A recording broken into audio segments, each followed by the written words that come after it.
Shalom. This week's Sedra is Sedra Maasei. There are many stories told throughout the Torah. The 5 books of Moses aren't just a series of law books. In fact, in his first comment on the Torah, Rashi asked the following question. The Torah, which is a law book of Israel, should have commenced with the verse, "This month shall be the first of the months," which is the first mitzvah given to Israel, and the mitzvah of observing Rosh Chodesh. What's the reason then, Rashi asks, that God starts the Torah with the story of creation?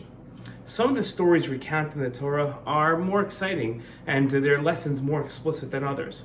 The story, for instance, of Avram bringing his son Yitzchak as an offering to God is easily understood as a lesson about dedication to God. This week's Torah portion begins with the story of the various stops that the Jews made throughout the desert. God lists 42 different stops without any excitement or drama. It's a pretty dry telling of the Jewish people's travel in the desert. The lesson to be learned from these verses isn't clear. In his Moreh Nevuchim and the Rambam's Guide to the Perplexed, he explained this portion of the Torah and the necessity of listing all the stops. He began by explaining a general principle. He said, the view we take of things described by others is different than the view we take of things seen by us as eyewitnesses. For that which we see contains many details which are essential and must be fully described. The reader of the description believes that it contains superfluous matter or useless repetition. But if he had witnessed the events that he reads, he would see the necessity of every part of that description. When we read the stories in the Torah, we tend to think that they are entirely superfluous or too lengthy or contain repetitions.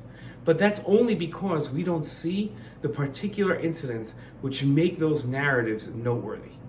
The Rambam continued by applying the principle that we just explained to this week's Torah portion and the stops. And of this is the counting of the Jews' stops in their desert, he wrote.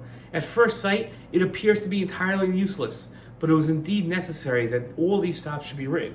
For miracles are only convincing to those who witness them, while future generations, who know them only from the account given by other people, may consider them untrue. But miracles cannot continue and last for all generations. It's even inconceivable that they should be permanent.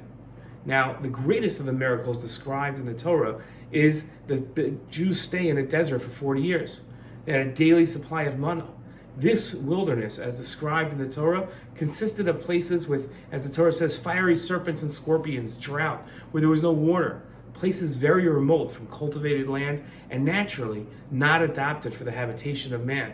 God knew that in the future, people might doubt the correctness of the account of these miracles. In the same manner as they doubt the accuracy of other narratives, they might think that the Israelites stayed in the desert in a place not far from inhabited land, where it was possible for man to live. In order to remove all of these doubts, God listed all the stops, so that coming generations could see them, they go visit, and learn the greatness of the miracle, which enabled human beings to live in those places for 40 years. Now, we don't need to read the stories of the Torah, the numerous stops in this week's Torah portion in order to learn about the stops, but rather to learn about the miracles in the desert. Each of these stops corroborate the other stories in the Torah and lend to our commitment and dedication to the mitzvot and the lessons God teaches us in the Torah. We could say this, the Yetzer Tov is in the details. Shabbat Shalom.